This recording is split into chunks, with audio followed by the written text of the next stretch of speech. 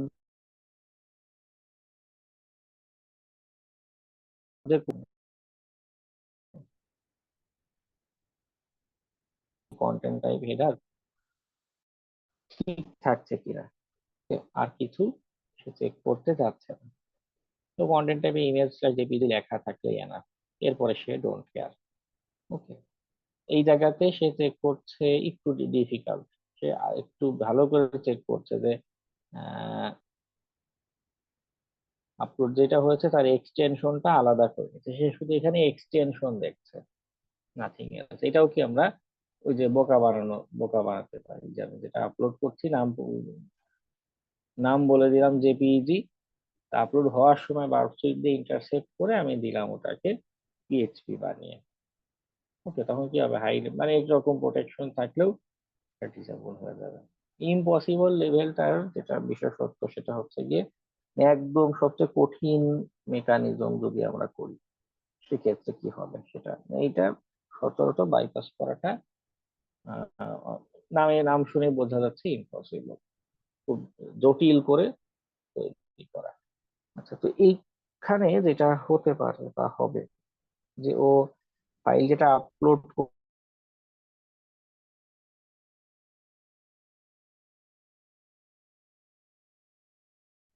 তারা চেক করবে ফাইলের এক্সটেনশন ঠিক থাকছে কিনা, ফাইলের কন্টেন্ট টাইপ ঠিক থাকছে কিনা, ওকে, সাইজ ঠিক থাকছে কিনা, এবং আপলোডের পরে কি করবে, এটাকে টেম্পোরারি কোনো একটা ডিরেক্টরি বা কোথাও নিয়ে যাবে, সেম সার্ভারে রাখবে না। ফেসবুকের ক্ষেত্রে যেটা হয়, ফেসবুকে কিন্তু আমরা চাইলেই ছবি আপলোড করতে পারি, ওখানে কিন্তু ফাইল আপলোডের উইকনেস হতে পারে, কিন্তু হয় না কেন, কারণ ওরা যেটা করে যে ফাইলটা আপলোড হয়, আপলোড হওয়ার সময় চেক করে, আপলোড হওয়ার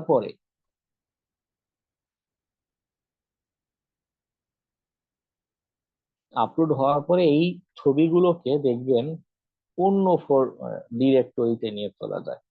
ঠিক আছে, সেম ডিরেক্টরিতেই রাখছে না, যে এক্সিকিউট যে করবেন কিছু একটা সেই ওয়ে কিন্তু সেখানে থাকে না।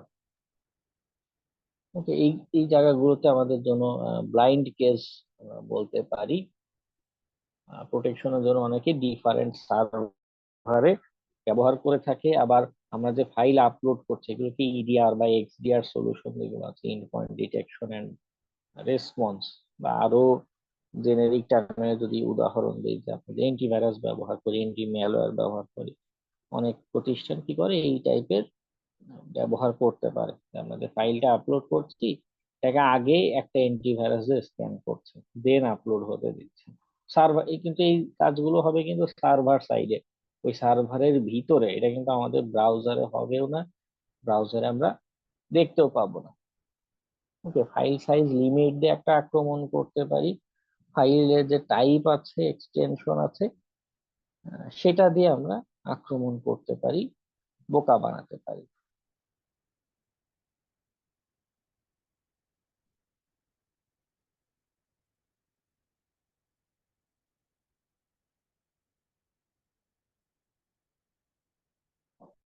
এখানে এক্সটেনশন চেক করছে, ফাইল টাইপ চেক করছে, মেটাডাটা থাকলে স্ট্রিপ করছে,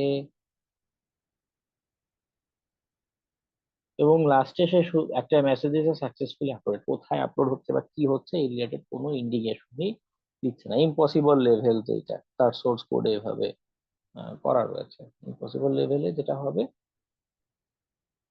জাস্ট জেনেরিক একটা কি বলে মেসেজ দিতে যে সাকসেসফুল, ওই জায়গাগুলোতে এখন ইন্সপেক্ট করে সোর্স কোড দেখে আমাদের আইডিয়া করা লাগতে পারে যাচ্ছে যে একটা ফাইল যে আপলোড দিলাম এটা কোথায় যাচ্ছে।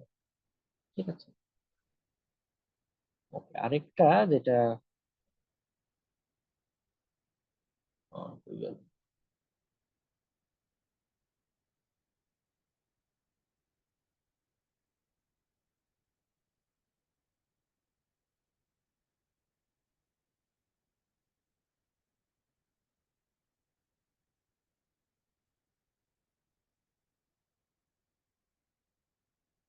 আচ্ছা, এই দুইটা, এইটা এটা এটা তিনটা জায়গাতে আমরা বেশ আক্রমণ করতে পারি। এই তিনটা প্যারামিটার আমাদের জন্য এন্ট্রি পয়েন্ট হিসেবে বিবেচনা আমরা করতে পারি ফাইল আপলোড vulnerabilities চেক করার জন্য। ওকে,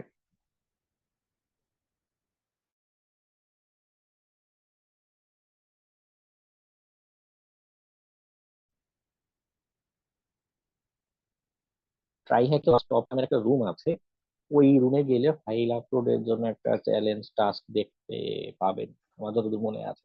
হ্যাঁ, ফ্রিতে ট্রাই হতে পারে যে পোর্ট সুইকার যে ল্যাব আছে এই জায়গাগুলোতে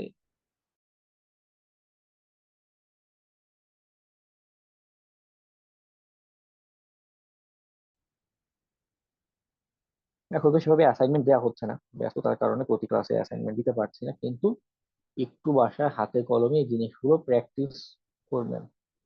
ওকে, তাহলে ধারণাগুলো আর একটু পাকাপোক্ত হবে। ক্লায়েন্টের কাজের সময় সবসময় আমাদের সিস্টেম অ্যাক্সেস বা এরকম নেওয়ার দরকার নেই। ও আরো একটা বিষয় হচ্ছে, সব জায়গাতে গিয়ে পিএইচপি ফাইল আপলোড করতে পারবো? আমাদের যে সাইটটা, এটা পিএইচপি তে তৈরি করা, আমরা ইনফরমেশন গ্যাদারিং ফেজে হয়তো এই টাইপের তথ্য পেতে হবে যাচ্ছে এটা পিএইচপি তে তৈরি করা। সেক্ষেত্রে পিএইচপি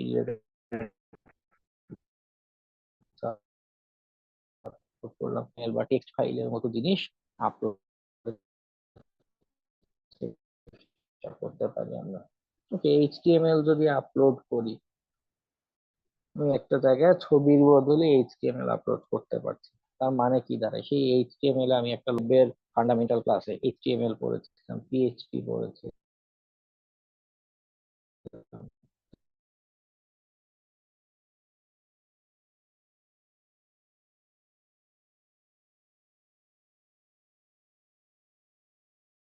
তাই না?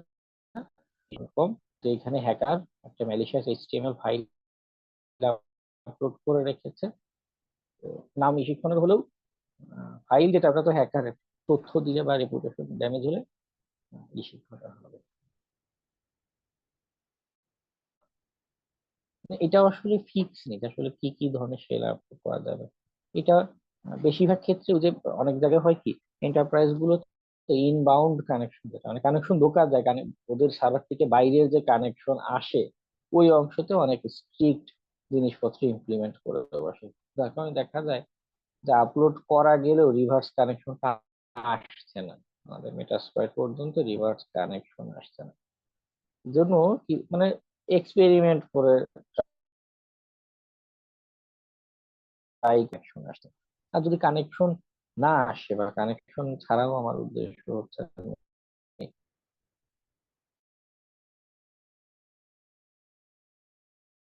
মতো একটা পেজ, যদি ভিউ পেজ সোর্সে যাই, তো হচ্ছে না এটা পেজ, ভিউ পেজ সোর্সে যাই,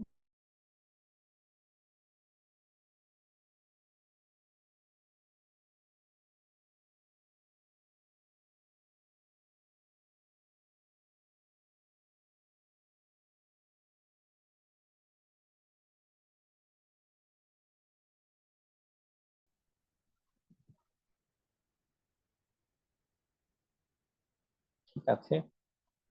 আমাদের ফাইল আপলোডের উইকনেস এর আলোচনা পর্যন্ত থাকুক। ইন্টারেস্টিং একটা বাগ পেলে যথেষ্ট ইম্প্যাক্টফুল হতে পারে, এবং আমরা ক্রিয়েটিভ ওয়েতে এটাকে আরো ইম্প্যাক্টফুল বানাতে পারি। ওকে, আমরা এটা একটু প্র্যাকটিস করবো বাসায় ফ্রিতে, বা অন্তত ডিবিডব্লিউ এর রুমটাতে আছে, এখানে এসেও তো সলভ করতে পারবেন। প্র্যাকটিসের জন্য মিনিমাম এই কাজটুকু আপনারা করে ফেলবেন। স্যার একটা প্রশ্ন করতাম স্যার। হ্যাঁ, বলো। স্যার আমাদের যে সবার যে একটা ওই যে 127.0.0.1 যে আইপিটা, এইটা সবার একই আইপি কেন থাকে? ওটা লোকাল হোস্টে আর কি, মানে এটা আমার কম্পিউটার, এই এই আইডিয়া আর কি। হ্যাঁ, এটা আমাদেরও কম্পিউটারে মানে সবারই একই লোকাল হ্যাঁ আইপি হ্যাঁ, কেন মানে এটা থাকে? যে আপনি লোকাল রিজার্ভ করা একটা অ্যাড্রেস, এটা বাইরের ইন্টারনেটে ব্যবহার হয় না। এটা হচ্ছে আপনার কম্পিউটারকে যদি চেনাতে চান যে তুমি কম্পিউটার, তুমি নিজেই নিজের কোনো একটা সার্ভিস বা পোর্টে কানেক্ট হবে বা কিছু একটা ব্যবহার করবে, তো সেটা কিভাবে বলবেন? আপনার ওয়াইফাই তো আপনার আইপি অ্যাড্রেস পাল্টাতে পারে, তাই না? নেটওয়ার্কের কারণে আপনার আইপি অ্যাড্রেস পাল্টাতে পারে, কিন্তু কম্পিউটার নিজেই নিজেকে কানেক্ট করবে, নিজেকে কিছু একটার সাথে ইনভলভ করবে। এটা বোঝানোর জন্য এই ডেডিকেটেড একটা ফিক্সড আইপি অ্যাড্রেস 127.0.0.1 এইটাকে ব্যবহার করা হয়ে থাকে। আমরা যখন একটা ওয়েবসাইটে অ্যাটাক করব, তখন যে কম্পিউটারে ওই ওয়েবসাইট মানে ওয়েবসাইটের অ্যাক্সেস থাকবে অ্যাডমিনের, ওই কম্পিউটারে যে আইপি আছে সেই আইপিটা কি ডিটেক্ট করা সম্ভব? মডার্ন যে ওয়েব অ্যাপ্লিকেশন গুলো হয়ে থাকে, ওদের আর্কিটেকচার খুব কমপ্লেক্স। দেখা যায় অনেক কম্পোনেন্ট থাকে, ফায়ারওয়াল আছে, লোড ব্যালেন্সার আছে, সিডিএন আছে, ক্যাশ সার্ভার আছে। হ্যাঁ, তো দেখা যায় সবসময় মেইন যে সার্ভার, সে হয়তো রিপ্লাই দিচ্ছে না, বা মেইন সার্ভার বলে আসলে কিছু নেই, সেখানে হয়তো মাল্টিপল সার্ভার অপারেট করছে। একই কাজের জন্য 4-5টা সার্ভার রাখা, তার আবার 3-4টা এরকম আলাদা আলাদা ডাটাবেজের সাথে কানেক্টেড। তো ওই সিনারিও গুলোতে এক্সাক্ট সার্ভার আসলে রিপ্লাই দেয় না। অনেকে কি করে, সার্ভার গুলোর একদম আইসোলেট করে রাখে, বাইরের ইন্টারনেটের সাথে কোনো কমিউনিকেশনই নাই। তো এই জায়গাগুলোতে রিয়েল আইপি সার্ভারের খুঁজে পাওয়া দুষ্কর। হ্যাঁ, আমি বাইন্যান্সে যখন আপনার আইপি দেখলাম ওখানে আছে 1,000 আইপি। তো বাইন্যান্সের 1,000 আইপি আমি কোনটায় অ্যাটাক করব? আমি তো কনফিউজ হয়ে গেছি। সবই কি বাইন্যান্সে কিনা এটাও কথা আছে, কারণ ওই যে ওরা ক্লাউডের হোস্টিং এরকম প্রোভাইড নেয়, তো তো হ্যাঁ, স্ক্যান দিলে ক্লাউড কি হয়? হ্যাঁ ক্লাউডের হ্যাঁ তো ব্যবহার করে। হ্যাঁ হ্যাঁ, স্ক্যান দিলে কি হয়, কারণ ক্লাউডের কনসেপ্ট হচ্ছে যদি বিশাল বড় সার্ভার, এই একটা ডাটা সেন্টারে অনেক মানুষজন ওয়েব সার্ভার ভাড়া নিতে পারছে, তো আইপি অ্যাড্রেস স্ক্যান দিলে দেখা যাচ্ছে অন্যদের গুলো হয়তো সেখানে শো করতে পারবে, সবই আসলে বিনান্সের এমন না। কিন্তু আমার কথা হয়েছে মানে আমি যে কম্পিউটারে রান হইতে আছে যে অ্যাডমিন প্যানেল, মনে করেন আমার ওয়েবসাইট আমার এই কম্পিউটারে রান হচ্ছে, কিন্তু আমি চাচ্ছি যে আমার এই ওই ওয়েবসাইটের থ্রুতে আমার এই কম্পিউটারের আইপি অ্যাড্রেস জানা বা অ্যাক্সেস নেওয়া, এরকম কি মানে একটু জিজ্ঞেস। কিছু ক্ষেত্রে হয় কি, ওদের অ্যাপ্লিকেশনের দুর্বলতার কারণে ওরা যে মাঝে মাঝে ইরর মেসেজ তৈরি করে, মাঝে মাঝে দেখেছেন কিছু সাইটে, গভর্নমেন্ট সাইট গুলোতে মাঝে মাঝে এমন হয়, ভিজিট করছি, ও ইরর মেসেজ শো করছে। হ্যাঁ, ওই ইরর মেসেজের মাধ্যমে বা হেডার ভ্যালু গুলোতে কখনো কখনো এটা মূলত মিসকনফিগারেশন বা দুর্বলতার কারণে এই তথ্যটা লিক করে দিতে পারে অ্যাপ্লিকেশন। নর্মালি পসিবল না। এইটার কোনো উইকনেস দিয়ে যদি কোনো সিস্টেমের অ্যাক্সেস পাই বা সিস্টেমে কোনো ফাংশন রান করা যাচ্ছে, তখন আমি ইফ কনফিগ কমান্ড দিয়ে হয়তো একটা কিছু ট্রাই আউট করে বের করতে পারি। আদারওয়াইজ অ্যাপ্লিকেশনের নিজের মিসকনফিগারেশন থেকে তথ্য পেতে হবে, না হলে আমরা ডাইরেক্টলি ওই ওই তথ্যটা অ্যাক্সেস করতে পারবো না। স্যার আমার ভাইয়া, একটা কোশ্চেন ছিল এক্সামের ব্যাপারে। হ্যাঁ, বলুন। বলতেছি আমাদের হচ্ছে লাস্ট এক্সাম মানে হচ্ছে যে লাস্টের যে 8-9টা ক্লাস এর উপরে হবে, না আগে যে সিস্টেম হ্যাকিং এর ক্লাস হয়েছে ওগুলার মধ্যে থেকেও আসতে পারে, মানে হচ্ছে যে এটা হচ্ছে না না, শুধু শুধু ওয়েব হ্যাকিং রিলেটেড আলোচনা এখান থেকে। মানে হচ্ছে যে হচ্ছে ল্যাবটা সলভ করতে দেবেন ওইটা ওয়েব হ্যাকিং। হ্যাঁ হ্যাঁ, শুধু ওয়েব হ্যাকিং নিয়ে একদম। স্যার একটু যদি বলতেন আপনি যে ওই ফ্রিল্যান্সিং ক্লাসগুলো বাদ না দিয়ে আপনি আর একটু আমাদের দুই একটা ক্লাস নিতেন ডিপলি ভাবে, আপনি তো অনেক কিছুই জানেন, আমি তো জানি আপনি অনেক কিছু জানেন, আর একটু ডিপে যদি আমাদেরকে শিখাইতেন আর একটু ভালো হইতো, যদি আর দুই তিনটা না, এখানে ওই আসলে ক্লাস। এখানে এখানে আসলে অনেক মানে ব্যাপার আছে, ম্যানেজমেন্টের অনেক ইস্যু আছে। আমি বললেই আসলে এটা ফিক্স হবে না। হ্যাঁ, বা আপনাদের কোর্সে সবার কি বলে মিডের জায়গাটাও একই রকম না, অনেকগুলো ইস্যু আছে। ঠিক আছে, বলে আসলে এটা এভাবে করা যাবে না বা এটা চেঞ্জ হবে না। কোর্সের ফরম্যাটটাই এরকম, ওভাবেই সাজানো, ওটা দেখেই তো ভর্তি হওয়া। এটা বললে আসলে আহ, এই আমাদের জিনিসটা হবে না। ফ্রিল্যান্সিং ক্লাস যে হবে সেটা তো আমরা জানতামই না টোটালি। ফ্রিল্যান্সিং ক্লাস এটার ভিতরে আছে যে ফাইবারে কিভাবে অ্যাকাউন্ট করতে হয়, আপওয়ার্কে কিভাবে অ্যাকাউন্ট করতে হয়, প্রোফাইল কিভাবে সাজাইতে হয়, এগুলো তো মানে অ্যাভেলেবেল সব জায়গায় খুঁজলে পাওয়া যায়। এটা এইগুলোর ভিতরে এটা মনে ক্লাসে হয় ঢুকাই দেওয়া কোনো ব্যাপার, এটা বুঝলাম না। না, না, এইভাবে অপারেট করা যায় না। আর আপনার কাছে যেরকম সহজ মনে হচ্ছে, হয়তো আপনারই সহপাঠী হয়তো আপনার সাথে কাজ করছে, হয়তো গেলে জিজ্ঞাসা করে দেখা যাবে ফাইবার কি জিনিস, আগে সে কোনোদিন এটা দেখি। তো সবার নিড বোঝার একটা বিষয় আছে, যে আমার একার মতো একটা কিছু বললাম, সেটা আসলে অ্যাকসেপ্টেবল হয় না। Okay, তারপর দেখি যতদূর পারি আমি আলোচনা কন্টিনিউ করে যাব।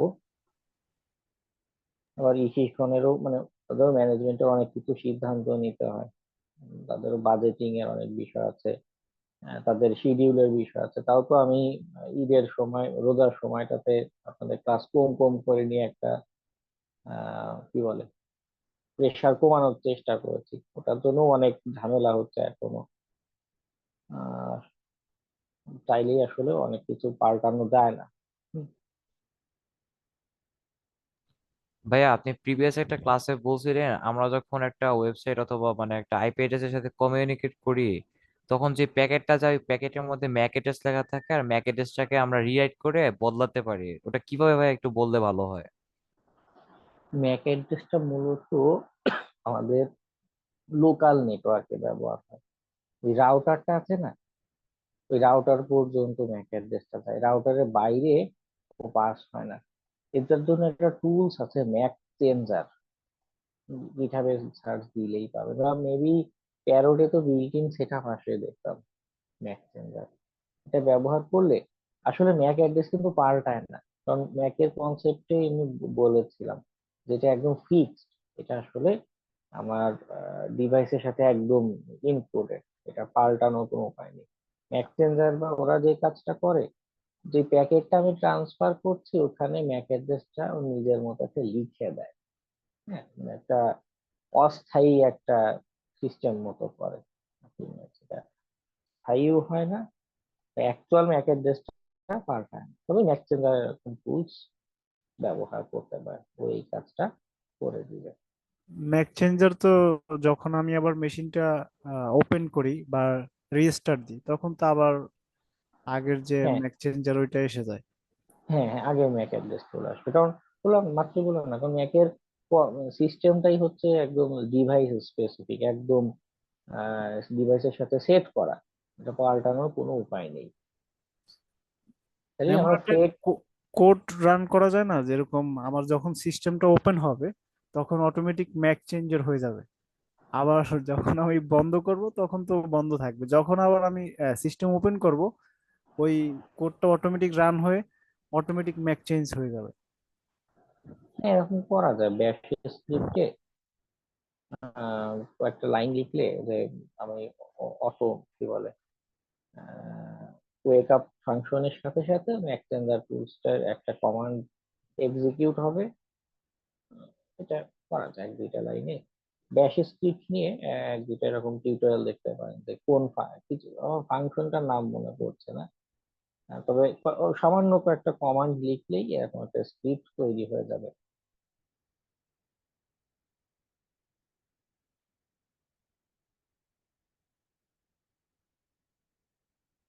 ওকে, যাই হোক আমরা আসসালামু নেক্সট আলাইকুম। দিন আরো কিছু উইকনেস নিয়ে আলোচনা করব। আজকে আর বেশি সময় দিতে পারছি না। ওকে, আজকে আপনি নেক্সট দিন ক্লাসের শুরুতে আমি এই কোশ্চেনটা নেব, কেমন? আজকে আমার আর একদমই টাইম দিতে পারছি না, আমি অত্যন্ত দুঃখিত। আপনি কোশ্চেনটা একটু জমা রাখুন বা নোট করে রাখুন, নেক্সট দিন ক্লাসের শুরুতে আমরা এটা নিয়ে ডিসকাশন করবো। ওকে, ঠিক আছে। ঠিক আছে। আজকে আমাদের আলোচনা পর্যন্তই। সবাইকে শুভরাত্রি। আসসালামু আলাইকুম।